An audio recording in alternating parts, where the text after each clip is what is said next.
चिंतामणि सम स्वयं का चैतन्य तत्व महान है। निज का करूं मैं चिंतवन, निज का करूं त्रतान मैं। शुद्धात्मा ही देव है जो गुण अनंत निधान है। मैं स्वानुभव में देख लूं, आत्मा स्वयं भगवान है। मैं स्वानुभव में देख लूं, आत्मा स्वयं भगवान है। रम्युण जड़म वीरम अनंत वर्णाल दंसन सावम, भोक्ष्यामि नियम सारम केवली श्रुत केवली वणिदम। नमो अनंत उत्कृष्ट दर्शन ज्ञान में जिन वीर को कहूँ नियम सार सु।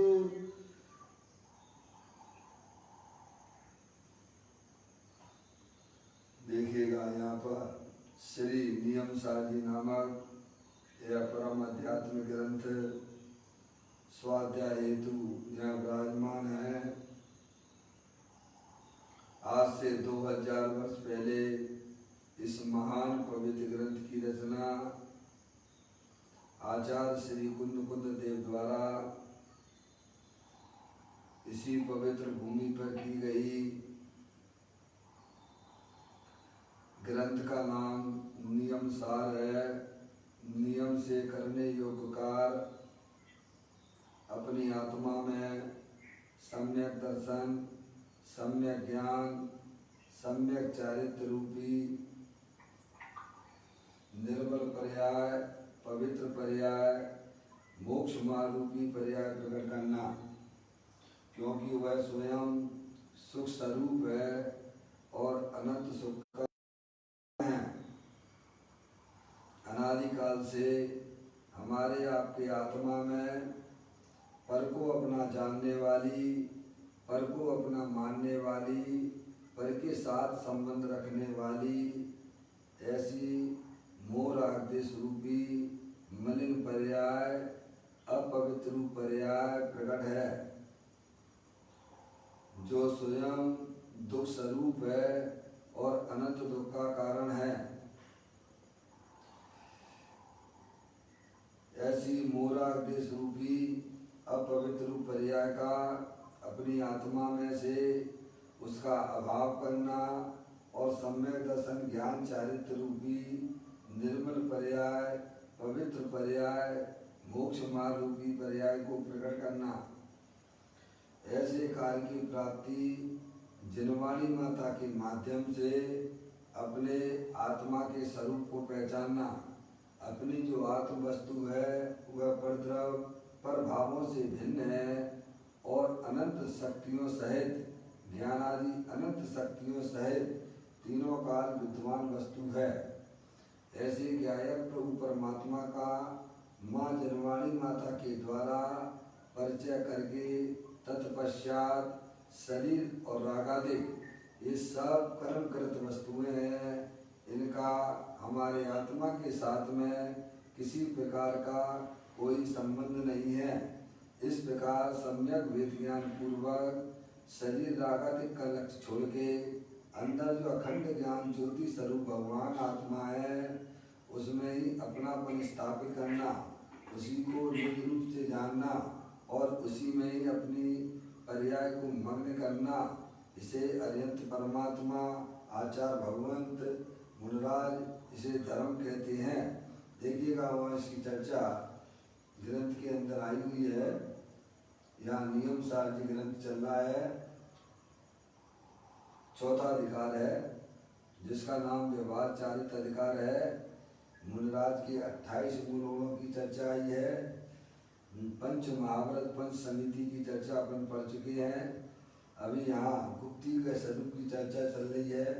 उसमें 67वें नंबर की गाथा जिसमें वचन गुप्ती की चर्चा आई हुई है। अपन पढ़ते हैं, देखें, निकाल लीजिएगा गाथा का पाठ। जो पाप कारण चोर भोजन राजदारा की कथा, एवं वृषा परिहार्य लक्षण वचन की गुप्ती का। कहते हैं मुनिराज, जिनकी वचन गुप्ती कैसी होती है, पाप के हेतुभूत ऐसे स्त्री कथा, राज कथा, चोर कथा, भक्त कथा यानी भोजन कथा इत्यादि रूप वचनों का परिहार है, अथवा असत्य आदि की निर्वृत्ति वाले वचन वह वचन गुप्ती है। यानी मुनिराज हैं, उनको जो है पाप के कारण, पाप के हेतुभूत, यानी पाप के हेतुभूत कौन कौन सी कथा, स्त्री कथा, राज कथा, चोर कथा और भोजन कथा, समझे ना। ये 4 प्रकार की कथाएं जो है ना, इनकी जो चर्चाएं हैं, समझे नहीं आप, ये सब जो है पाप की रचना है। ये सब समझे नहीं आप, अपन को लगता है, नहीं लगता है, समझे नहीं आप। ज्ञानी अपन को समझाते हैं, समझे नहीं आप, कि ये जो है पाप के हेतुभूत है। स्त्री की कथा करना, समझे नहीं आप, पुरुष स्त्रियों की बातों को लेकर बड़ा इंटरेस्ट से बात करते हैं, समझ गए ना आप समझे। और महिलाएं जो है पुरुषों का लक्ष्य करके, समझे नहीं आप, उनकी बातें करती हैं, समझे नहीं आप। बेकार भरी बातें होती हैं इसमें, समझे, कोई इसमें ऐसी कोई बातें नहीं है। तो वो सब जो है पाप रूपी कथा है। और कहते हैं राज कथा। राज कथा का मतलब क्या है? अब यहाँ राज में अपने कौन मंत्री बनेगा, कौन है प्रधानमंत्री, और ये वो सब कितना चर्चा का विषय बन जाता है। जब चुनाव आते हैं तब उन्हीं की बातें ही विशेष रूप से चला करती हैं। तो वो सब बैरमुखी हैं, और उसमें जो इंटरेस्ट लिया जा रहा है वह सब पाप में गर्भित हो जाता है। समझ नहीं आ भैया, क्या लेना देना, ठीक है जो बनेगा सो बनेगा, ठीक है। आप श्रावक और संसारी ही हो तो उसमें हमारा क्या भला होने वाला है, समझ गए नहीं आप। हमें तो वो भी जो है बैर मुक्ता का कारण होती हैं। उनमें रस कितना आता है अपन को, जब देखो तब पैसा में उन्हीं की चर्चा, उन्हीं की जहाँ जाओ वहीं पे वही चर्चा। सब ये पाप भरी चर्चाएं हैं, इनसे अपन को बुद्धिपूर्वक बचना चाहिए। मुनिराज तो करते ही नहीं है कभी, ना उन्हें कोई सुनने में कोई इंटरेस्ट है। आगे समझ में, हमें तो अपना आत्म कल्याण के लिए निकले हैं, सब छोड़ा है, समझे। राजपाट परिवार वगैरह सब छोड़ के गए, सब अपने आत्म कल्याण के लिए आए हैं, समझे नहीं आप। गृहस्थों तक तो थोड़ा बहुत समझ में भी आता है, पर मुनिराज के लिए तो समझ गए नहीं भैया। ये पता नहीं कौन है, बेटे का बुलाओ, नीचे सो रही है, फोन लगवाना पड़ेगा। नहीं चलिए फोन लगवा दो, समझ नहीं आ रहा है क्या का। मुनिराजों के लिए तो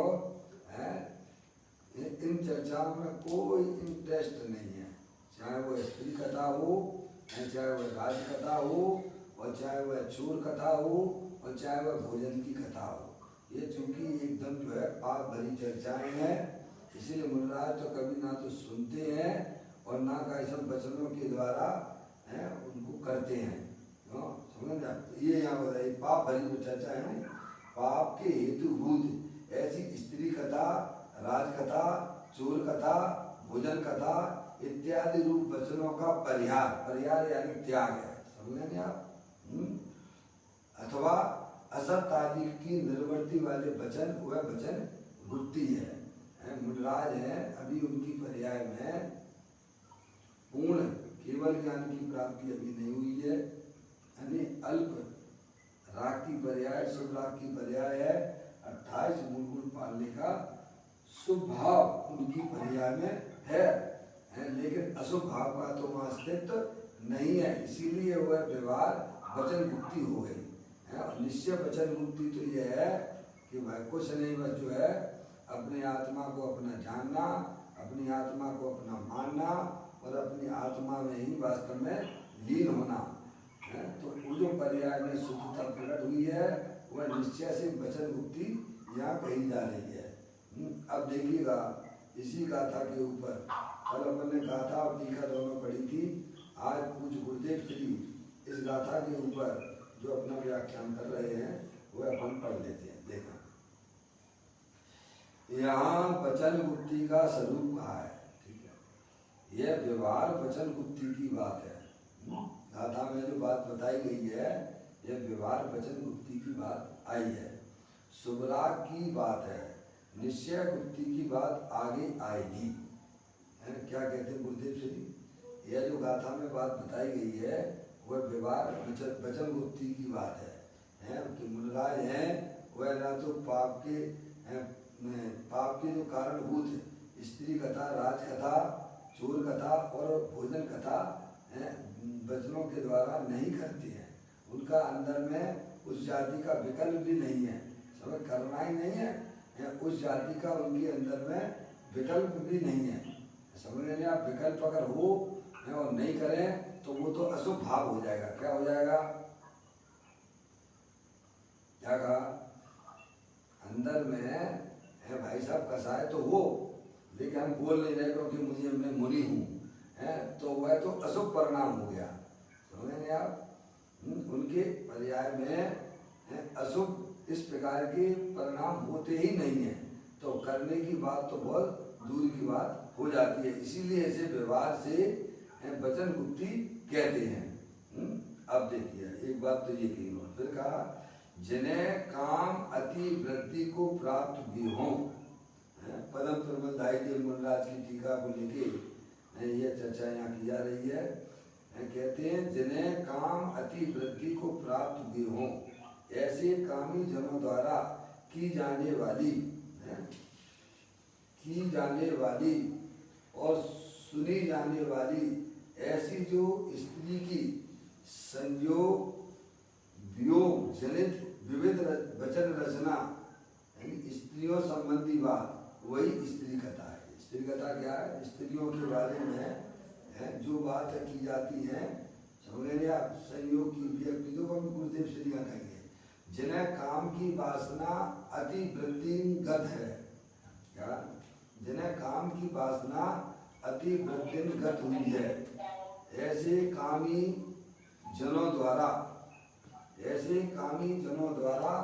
कहने और सुनने में आने वाली स्त्रियों के संबंध वाली और वियोग वाली कथा वह स्त्री कथा है।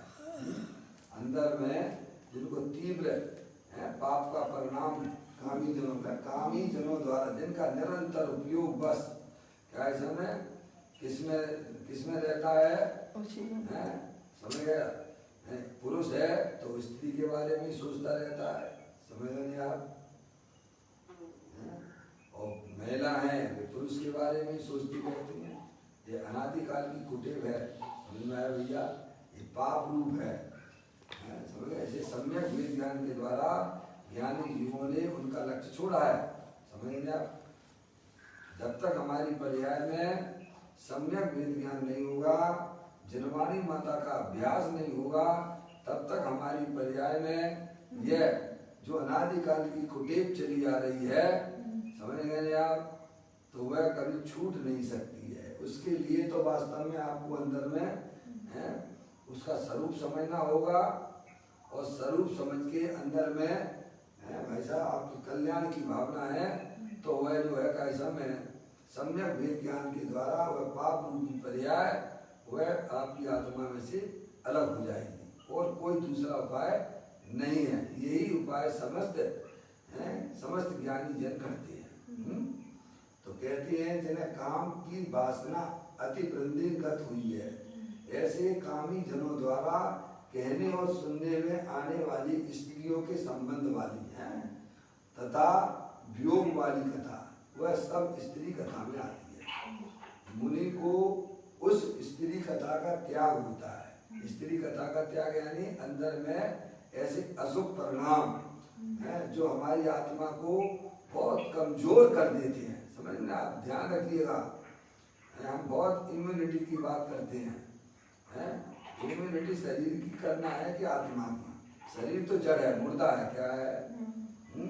हमारे आत्मा की पर्याय में जो पाप संबंधित परिणाम होते हैं वो हमारी कमजोरी है, बहुत बड़ी कमजोरी है।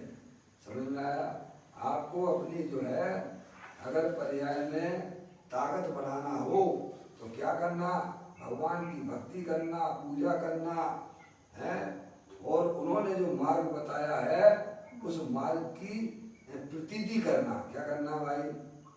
तो हमारी पर्याय में जो कमजोरी है वो कमजोरी दूर हो जाएगी। दूसरा कोई भी उपाय नहीं है। समझ में आया भैया? पाप रूप परिणाम हिंसा, झूठ, चोरी, कुशील, परिग्रह का, समझिए ये हमारी आत्मा में बहुत बड़ी कमजोरी है। समझ में नहीं आया?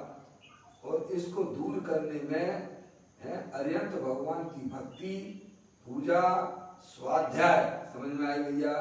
और उनके बताए गए द्वारा जो मार्ग है, जो शुद्धात्मा की कथनी है, उस तक अगर आपकी पर्याय काम करती है तो पर्याय में आपकी जो कमजोरी हमारी आपकी चलती है वह दूर हो जाएगी। समझ में आया भैया?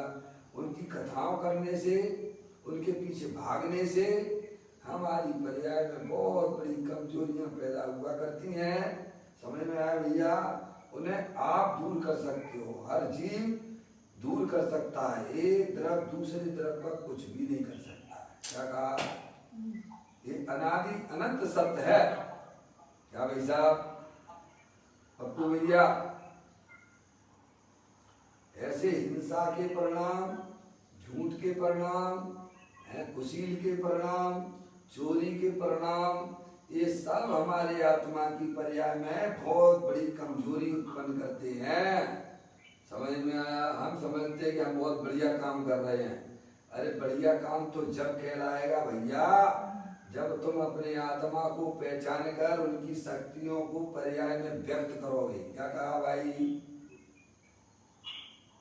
जब तक बढ़िया मत समझ लेना और इनको भी